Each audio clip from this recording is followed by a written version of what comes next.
Welcome to hit TV. నేను మీ నిర్మల. ప్రస్తుతం మనమైతే లంగర్ హౌస్లోని బాపు ఘాట్ వద్ద ఉన్నాము. ఇక్కడ రాజేంద్ర నగర్లో లంగర్ హౌస్ వద్ద ఉన్న మూసీ నదిలో మాత్రము బాపు ఘాట్ వద్ద ఉన్న మూసీ నదిలో ఈరోజు తెల్లవారుజామున అంటే మంగళవారం తెల్లవారుజామున అయితే మరి కెమికల్ ట్యాంకర్లను ఇక్కడున్న స్థానికులు పట్టుకోవడం కూడా జరిగింది. ఇక్కడ జరుగుతున్న సిచ్యువేషన్లు సన్నివేశాలు కూడా మనం చూస్తున్నాం. అక్కడ చూసుకున్నట్లయితే మనకు ఆ పైపు కనిపిస్తూ ఉంది. అక్కడ జరుగుతున్న నేరమైన ఈ పరిస్థితి ఏంటి అంటే బాపు ఘాట్ వద్ద మూసీలోకి కెమికల్ వ్యర్థాలను మాత్రము మరి కలుపుతున్నారు ఇక్కడ డైలీ అని కూడా సమాచారం అయితే అందింది. మరి ఈ సమాచారం అందగానే వెంటనే ఘటన స్థలానికైతే చేరుకొని ఈ ట్యాంకర్లన్నీ కూడా పోలీసులు అయితే సీజ్ చేయడం కూడా జరిగింది ఈరోజు తెల్లవారుజామున. ఎందుకంటే మరి పొల్యూషన్ కంట్రోల్ బోర్డుకు సమాచారము ఇచ్చామని కూడా ఇక్కడ ఉన్న స్థానికులు అయితే చెప్పడం కూడా జరిగింది. అందుకు ట్యాంకర్లు షాద్నగర్ పారిశ్రామిక వాడ నుంచి కూడా అక్కడి నుంచి వచ్చినట్లుగా కూడా తెలుస్తుంది. ఎందుకంటే వాళ్ళ ఎంక్వైరీలో కూడా అదే చెప్పడం కూడా జరిగింది. అంతేకాదు మరి ట్యాంకర్లో కెమికల్ వ్యర్థాలను కలుపుతూ కూడా ఎవరు ఇన్ని అంశాలపై దర్యాప్తు ఎవరు కలుపుతున్నారు అనే అంశాలపై కూడా దర్యాప్తు కూడా చేపడుతున్నామని చెప్పేసి కూడా పోలీసులు అయితే చెప్పడం జరుగుతుంది. అంతేకాదు మరో 2 లారీలు పరారయ్యాయని కూడా వీళ్ళు చెప్తున్నారు. వాటిని కూడా పట్టుకుంటామని కూడా చెప్పడం కూడా జరిగింది. మరి మూసీ కెమికల్ వ్యర్థాలను వదలడానికి ప్రత్యేకంగా మ్యాన్ హోల్స్ కూడా ఏర్పాటు చేసుకున్నారంట. అంటే ఈ మూసీ నదిలో ఈ కెమికల్ను వదలడానికి ఈ వ్యర్థ పదార్థాలను వదలడానికి ఒక మ్యాన్ హోల్ని మనం ఇప్పుడు ఏదైతే ఆ పైపు అక్కడ ఉన్న గుంతను చూసామో ఆ గుంతనే మ్యాన్ హోల్గా వాళ్ళు ఏర్పాటు చేసుకొని దాని ద్వారా ఈ మూసీ నదిలోకి ఆ కెమికల్ని అలాగే వ్యర్థ పదార్థాలను కూడా వదులుతున్నట్టుగానైతే మరి తేలిపోయింది పోలీసుల విచారణలో. అదే కాకుండా మరి ఇక్కడున్న ఆ ట్యాంకర్లలో కూడా కెమికల్ వ్యర్థ పదార్థాలను కలుపుతుంది ఎవరు అనే అంశాలపై కూడా దర్యాప్తు అయితే కొనసాగుతుందంట.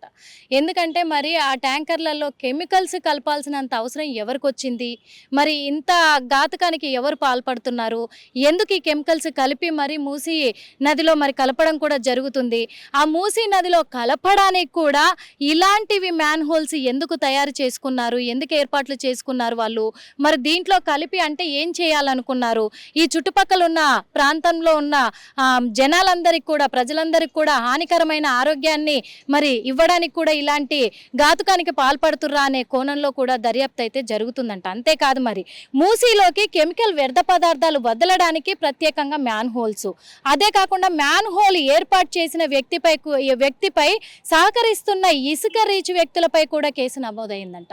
అంటే ఈ మ్యాన్ హోల్స్ ఏర్పాటు చేసుకుంటున్న ఆ వ్యక్తులు ఎవరైతే ఉన్నారో ఆ వ్యక్తికి సహకరిస్తున్నది కూడా ఇసుక రీచ్ వాళ్ళంట. మరి ఈ ఇసుక రీచ్ వాళ్ళు ఎందుకు వాళ్ళకి సహకరిస్తున్నారు, వీళ్ళని ఎవరు ఇంత ఇలాంటి పనులకు చేయడానికి వాళ్ళకి సహకరిస్తున్నారు, ఎవరు వాళ్ళని పెట్టి చేయిస్తున్నారు ఇదంతా అనే దానిపైన కూడా మరి ఆ వ్యక్తులపైన కూడా కేసు నమోదైందంట. వాళ్ళపైన కూడా మరి పోలీసులు అయితే విచారించడం జరుగుతుంది. మరి అంతేకాదు మరి ఇసుక రీచ్కు చెందిన 3 జేసీబీలు సీజ్ చేశారంట.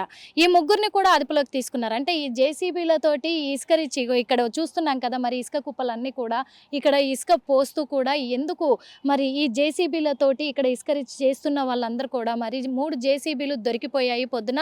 మరి వాళ్ళు ఎందుకంటే మ్యాన్ హోల్స్ వాళ్ళు తయారు చేస్తున్నారు వీళ్ళకు హెల్ప్ చేస్తూ. మరి ఎందుకు ఇలాంటి ఘాతుకం ఏర్పడుతుంది ఇదంతా, ఎందుకంటే ఇప్పుడు మూసీ రివైరు అని చెప్పేసి మూసీ సుందరీకరణ అని చెప్పేసి తెలంగాణ ప్రభుత్వము పనులను మొదలుపెట్టింది. కానీ అదే ఇదిలో మరి ఈ మూసీలో ఇలాంటి వ్యర్థ పదార్థాలను అది కూడా హానికరమైన కెమికల్కు సంబంధించిన కెమికల్స్ని కలిపి మరి ట్యాంకర్లలో ఇలాంటి హానికరమైన పదార్థాలను ఎందుకు వదులుతున్నారు అనే విషయాలపైన కూడా చాలా దర్యాప్తు చేయడం కూడా జరుగుతుంది. మరి ఇది ఇప్పుడు తెలంగాణ ప్రభుత్వం చేస్తున్న పనుల జనాలను మభ్యపెట్టడానికి లేకపోతే ప్రభుత్వాన్ని తప్పుడు ప్రచారం చేయడానికి ప్రతిపక్ష పార్టీలు చేస్తున్న కుట్రన అనే విషయంలో కూడా దర్యాప్తు అయితే కొనసాగుతూనే ఉంది. మరి అంతేకాదు బాల్నగర్ షాద్నగర్ కొత్తూరు ప్రాంతాల్లో కూడా ఈ కంపెనీలు ఉన్నట్టుగా కూడా గుర్తించడం కూడా జరిగింది, ఈ కెమికల్ కంపెనీలు. మరి ఆ కంపెనీల నుంచే అక్కడి నుంచే ఇక్కడికి రావడం కూడా జరుగుతుంది అని చెప్పేస్తున్నారు. అదే కాదు ఇది కొన్ని ఏండ్లుగా కూడా నడుస్తున్న తతంగం అని మరి పోలీసుల దర్యాప్తులో కూడా నిందితుల నుంచి సేకరించిన సమాచారం అన్నట్టుగా కూడా తెలుస్తుంది. అంతేకాకుండా మూసీ కాల్వ డిస్పోజ్ కోసము ప్రత్యేక మ్యాన్ హోల్స్ కూడా ఏర్పాటు చేసుకున్న దుండగులైతే వాళ్ళు ఒప్పుకోవడం కూడా జరిగింది అని చెప్పేసి కూడా చెప్తున్నారు. కానీ కానీ ఇదంతా ఎవరు చేయిస్తున్నారు, ఎందుకు చేయిస్తున్నారు అనే కోణంలో అయితే దర్యాప్తు జరుగుతుంది. మరి ఆ విషయాన్ని ఇప్పటివరకు అయితే దుండగులు ఇంకా బయట పెట్టినట్టుగా తెలియడం లేదు. వాళ్ళని అదుపులోకి తీసుకోవడంతో కూడా మరి ఇక్కడ ఉన్న నివాసులందరూ కూడా స్థానికులు ఎవరైతే ఉన్నారో వాళ్ళైతే మరి చాలా భావోద్వేగానికి కూడా గురవుతున్నారు. ఎందుకంటే ఈ వాసనకి తట్టుకోలేకపోతున్నాము.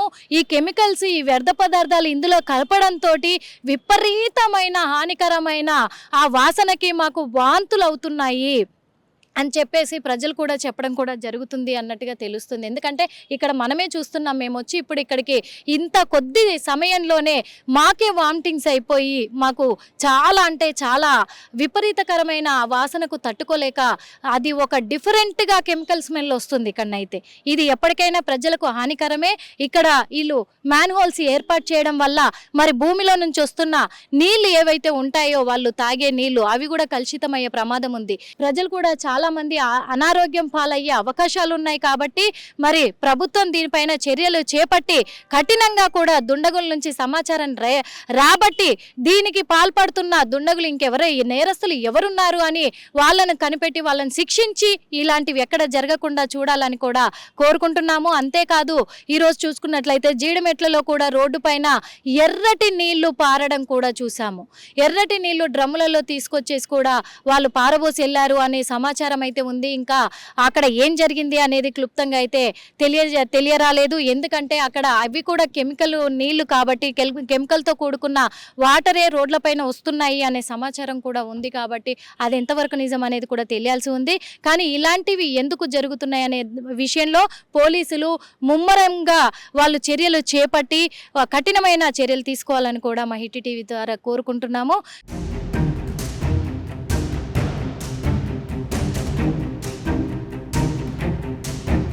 సార్, ఇప్పుడు ఇక్కడ ఈ రోజు తెల్లవారుజామున ఈ స్కామ్ జరిగింది అని చెప్పేసి కూడా అంటున్నారు. మరి మీకు సమాచారం ఎట్లా వచ్చింది సార్? ఇక్కడ లోకల్ పబ్లిక్ మన పోలీస్ వాళ్ళకి ఇన్ఫార్మ్ చేయగా ఇక్కడికి వచ్చాను. వస్తే ఒక లారీ కెమికల్తో ఉన్నటువంటి ఇక్కడ డంప్ చేస్తున్నట్టు తెలియగా పోలీసు వాళ్ళు తీసుకొచ్చి స్టేషన్ పంపించారు. అదేవిధంగా దాని మీద ఎంక్వైరీ నడుస్తుంది. ఈ ల్యాండ్ ఎవరిది, ఇక్కడ ఎందుకు తీసుకొచ్చినారు, ఎందుకు ఇట్లా డంప్ చేస్తున్నారు, అదేవిధంగా ఎక్కడి నుంచి ఆ కెమికల్ వచ్చింది అనేది కూడా ఎంక్వైరీ జరుగుతుంది. ఓకే సార్, ఇప్పుడు ఆ కెమికల్ ఎక్కడి నుంచి వచ్చింది ఏంటి అనే దర్యాప్తు అయితే మీరు చేపడుతున్నారు. కానీ ముగ్గురిని నిందితులను అదుపులోకి తీసుకున్నట్టుగా సమాచారం ఉంది. మరి ఆ నిందితులు ఏమైనా చెప్పారు? ఇంతవరకు ఏం లేదమ్మా. అది ఇప్పుడు ఎంక్వైరీ నడుస్తుంది. పొల్యూషన్ కంట్రోల్ బోర్డుకి సంబంధించిన ఆఫీసర్స్ కూడా వచ్చారు. వాళ్ళు కూడా శాంపుల్స్ కలెక్ట్ చేశారు. వాళ్ళు కూడా రిపోర్ట్ చేయాల్సి ఉంది. దాని మీద ఇది కొన్నేళ్లుగా జరుగుతుంది ఇదంతా కూడా కెమికల్ వ్యర్థాలను ఇందులో కలపడం అని అంటున్నారు. ఇంతకు ముందు ఎప్పుడైనా మీకు సమాచారం అందిందా? లేదండి, ఇంతవరకు. దాన్ని చూస్తుంటే ఒక పైప్ వేసి దాన్ని మూసిలో కలిపినట్టుగా ఉంది. దానిపైన మట్టి కూడా పోసి దాన్ని కనపడకుండా చేస్తున్నట్టుగా అర్ధరాత్రి పూట ఇది జరుగుతున్నట్టు తెలుస్తుంది. దానివల్ల ఇక్కడ డంప్ యార్డ్ జరుగుతున్న అతను కూడా పిలిపించి దాన్ని కూడా ఎంక్వైరీ చేయడం జరుగుతుంది. అంటే ఇక్కడ ఎలాంటి చర్యలు చేపట్టబోతున్నారు సార్? తప్పకుండా వీళ్ళ అందరి మీద చట్ట ప్రకారం చర్యలు ఉంటాయి. కేసు రిజిస్టర్ అవుతుంది. దాని మీద వాళ్ళ సెక్షన్స్ ప్రకారం అరెస్ట్ చేయడమా లేకపోతే నోటీస్ ఇచ్చి పంపడమా జరుగుతుంది. Okay sir, thank you sir. మరి చూసారు కదా ఇప్పటికైతే. మరి ఎందుకంటే మరి దీనిపైన కఠినమైన చర్యలు అయితే తీసుకోవడం కూడా జరుగుతుంది. మాకు ఇంతకుముందు ఎలాంటి సమాచారం రాలేదు. ఈ రోజే మాకు సమాచారం వచ్చింది. ఆ డంపింగ్ యార్డ్ కోసం తయారు చేసుకున్న వాళ్ళు ఏర్పాటు చేసుకున్న ఆ మ్యాన్ హోల్ మాత్రము కొత్తగా ఏర్పాటు చేసుకున్నట్టుగా తెలుస్తుంది అంటున్నారు. కానీ అది గత కొన్నేళ్లుగా కూడా లోపల జరుగుతుంది మరమ్మతులను కూడా తెలుస్తుంది. చూస్తున్నాం కదా, మనకు కూడా ఎంతగా స్మెల్ వస్తుంది. అది తట్టుకోలేని పరిస్థితి కూడా ఇదవుతుంది. ఇంకొక విషయం ఏంటంటే ఇప్పుడే తహసీల్దార్ గారు కూడా రాజేంద్ర నగర్ తహసీల్దార్ గారు ఇక్కడికి రావడం జరిగింది. అన్ని పరిశీలించడం కూడా జరిగింది. తనతో పాటు ఇంకా కొంతమంది అధికారులు కూడా ఇక్కడికి రావడం జరిగింది. మరి వాళ్ళందరూ కూడా ఇక్కడ ఎంక్వైరీ చేసి కూడా వాళ్ళు ఏం చెప్తున్నారంటే మేము కఠినమైన చర్యలు తీసుకుంటాము, దీనిపైన మేము అంత ఈజీగా వదిలే సమస్య లేదు అని చెప్పేసి తహసీల్దార్ గారు చెప్పడం జరిగింది. అదేవిధంగా పోలీస్ ఆఫీసర్ కూడా చెప్పడం జరిగింది. ఇదంతా మనం చూసుకున్నట్లయితే ఈ బిల్డింగులు కూడా ఇంతవరకు కూడా మొత్తము మూసీ నది బఫర్ జోన్ కిందకే వస్తుంది అని చెప్పేసి కూడా ఇప్పుడు తహసీల్దార్ గారు ఇక్కడ ఎంక్వైరీ చేయడం కూడా జరిగింది.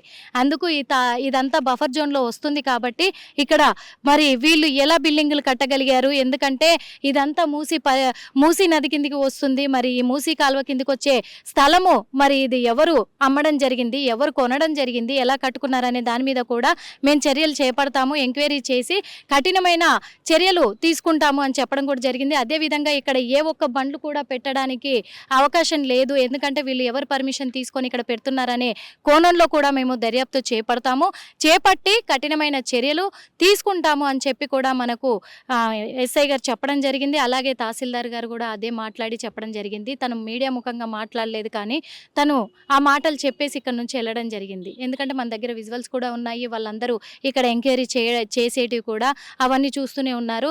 కానీ ఇన్ని సంవత్సరాలుగా విషయం ఏంటంటే, ఇన్ని సంవత్సరాలుగా జరుగుతున్న ఇలాంటి ఘాతుకమైన సంఘటన, ఇంత క్రిమినల్గా జరుగుతున్న ఈ సంఘటన, కెమికల్స్ కలుపుతున్నటువంటి ఈ సంఘటన, ఎందుకంటే ఇక్కడ ఉన్న వాళ్ళు కూడా చెప్తున్నారు, రోజు 3 లారీలు వస్తాయి కెమికల్ ట్యాంకర్లు ఇక్కడికి వచ్చి ఇందులో వ్యర్థాలను వదిలిపెట్టేసి వెళ్తూ ఉంటాయని కూడా చెప్తున్నారు. ఇంత జరుగుతుంటే కూడా మరి పోలీసులకు ఇన్ని రోజులుగా సమాచారం అందకపోవడానికి గల కారణాలు, అలాగే తహసీల్దార్ గారికి ఇక్కడ తనకు కూడా సమాచారం అందకపోవడానికి కారణాలు ఏంటి అనేది కూడా మనం ఆలోచించాల్సిన విషయం కూడా అని చెప్పుకోవచ్చు. ఎందుకంటే ప్రతి చిన్నది ఏదన్నా చిన్న సంఘటన జరిగితేనే ఇమీడియట్గా పోలీసుల వరకు వెళ్తుంది. కానీ ఇక్కడ ఈ స్థలంలో ఇంత పెద్ద మ్యాన్ హోల్ ఏర్పాటు చేసుకొని రోజు 3 ట్యాంకర్ల వ్యర్థాలను ఇక్కడ వదులుతుంటే ఈ విషయం ఇప్పటి వరకు పోలీసులు ఎందుకు గమనించలేకపోయారు, చర్యలు తీసుకోలేకపోయారు అనే కోణంలో అయితే మనము ఆలోచించాల్సిన అవసరం అయితే ఉంది అని కూడా తెలియజేస్తున్నాను. హిట్ టీవీ యాప్ ని డౌన్లోడ్ చేసుకోండి. ఇందులో short news, live news, entertainment movies అన్ని అవైలబుల్ గా ఉన్నాయి. Please download Hit TV app. Hit TV app hit TV యాప్ని ఫ్రీగా డౌన్లోడ్ చేసుకోండి.